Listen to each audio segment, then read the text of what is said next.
All right, everybody, welcome back. Today we're going to do some really cool stuff in Google Slides that I think you're going to be excited. Okay, we're going to learn some motion and animation tricks. Okay, so hopefully you completed our little bunny collage here. Okay, now remember, yesterday we kind of learned how to um, view, present. We learned how to make slides, have little transitions in between slides. Okay, but you can actually kind of stair step your slide so it's not so one-dimensional. Meaning, say you want different parts to come up at different times, you can do that. Right, so one common way we do this, you don't have to do this, just kind of watch what I do, is say we put a text box and we put all these bullet points, yada, yada, yada, yada, yada, yada, yada, yada, yada, right? And say we wanted the bullet points to come up one at a time. Okay, we can do that if we have animation. Okay, so to learn animation, let's go back to our little bunnies here. Okay, and let's click on the leftmost bunny. Now I want to do slide. Click on slide at the top, and you're going to go to, just kidding, go to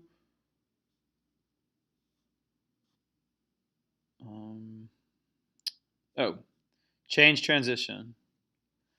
Okay, so if I don't have anything selected,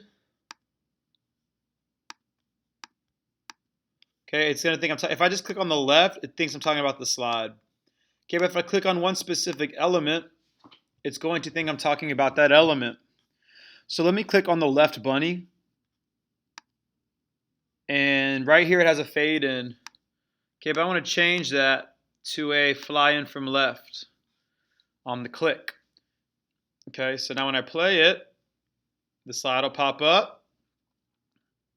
And I'll hit spacebar and the bunny will fly in. Okay, right when I want it to. So now let's do the same thing but for the right. So the slide appears and it waits for me. It waits as long as I need to. Then when I hit the space bar, one bunny flies in. I hit it again, and the other bunny flies in. So now let's try the grass. Say I want the grass to fly in from the bottom. Okay, let's play that.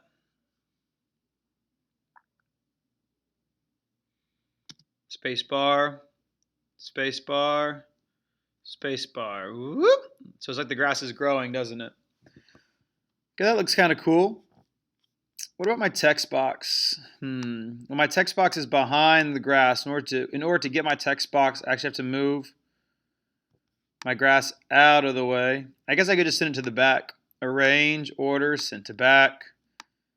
Now I can click on my text box and move it out of the way and bring my grass back to the front.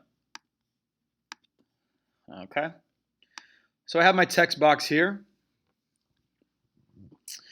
And let me see. I would like to add an animation. All these different options, all these different options. Let's try the spin. And this time I'm just going to make it go after previous. That way I don't have to worry about hitting the space bar. And you know what? Let's go ahead and change all of these to after the previous. After previous. Okay. And play. So my slide's going to transition. Okay. Now the first one I left on click. See, it says on click, and all the rest are after previous. So once I hit spacebar once, the show's going to happen. Whoop. Okay. So that's pretty cool. I think that's interesting. It adds some dynamics to your presentation, some pizzazz. Right, let's go back to our name. Okay, we want all these to fly in one at a time. So I'm going to select my C. And I'm going to want it to fly in from the top. The O. I'm going to want it to zoom in. And I'm going to want it after the previous. The A, add animation.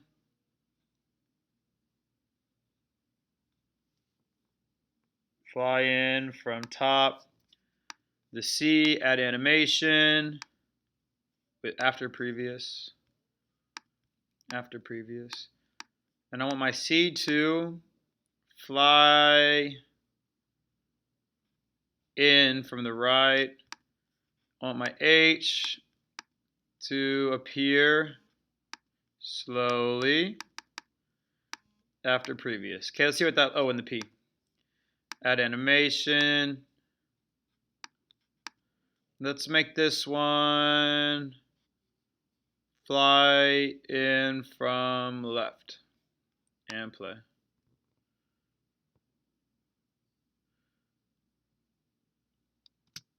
And click.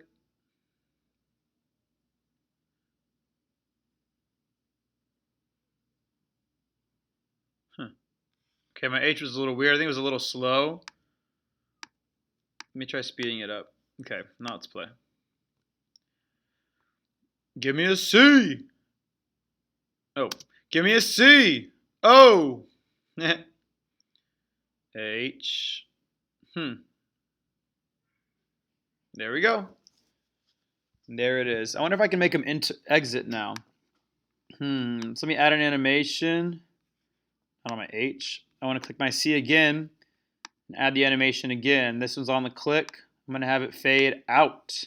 Right? Just like we can transition things in, we can also transition things out. Fly out to left.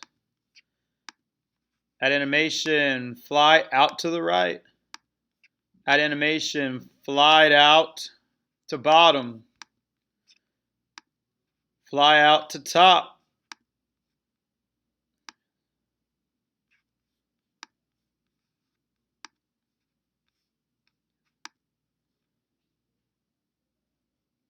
Fade out.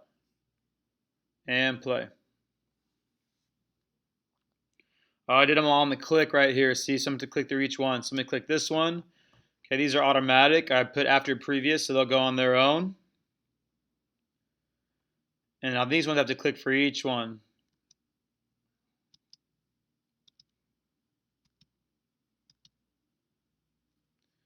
Okay, so let me go ahead and change all those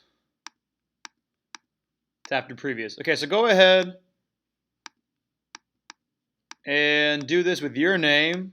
So on one click, you can get them all in, and on a different click, you can get them all out. Here we go. So I read my slide. One click brings them all in. C, O, A, C. And another click takes them all away.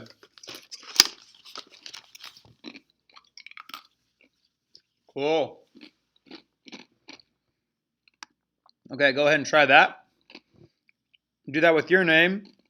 And when you're done, let's come back to meet me on a third slide with a white background and some bullet points.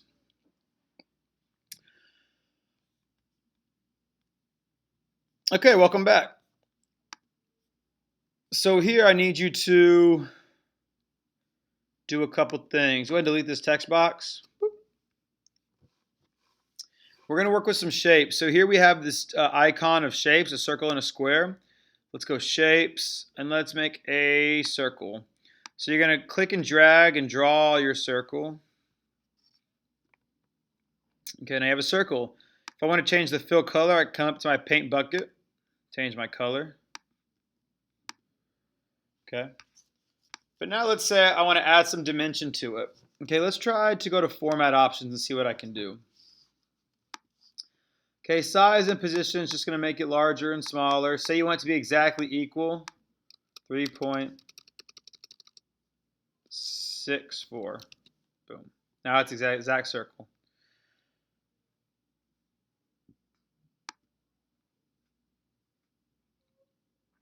If I can lock the aspect ratio, that means when I bring a side in, it's going to, oh, never mind. Boop. Undo. Okay, text fitting. Okay, if I want to put text in there, say I type in here and I type New Year's resolutions. If I want to indent more to the left or more to the right, okay, I could do that.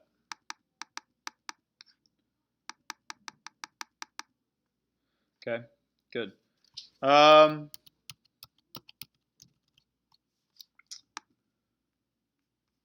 Okay, but the one I want to really focus on today is our drop shadow. So if I have a drop shadow, let's make it blue so we can really see it. I want it a little larger. I just increase my distance so it has a shadow. Now if I wanted it angled a certain way, I can change the angle. And it's going to make, I can go all the way around if I want to. Okay. Or blur radius. Do I want a real sharp shadow, like a cylinder? Or do I want it, you know, blurry, like a vague blue? Okay. So that's something you can think about when you want to enhance an image. What you can also do is a reflection. So let's take off the drop shadow. Okay, let's move our circle up to the top. And let's add a reflection. All right, how long do I want the reflection?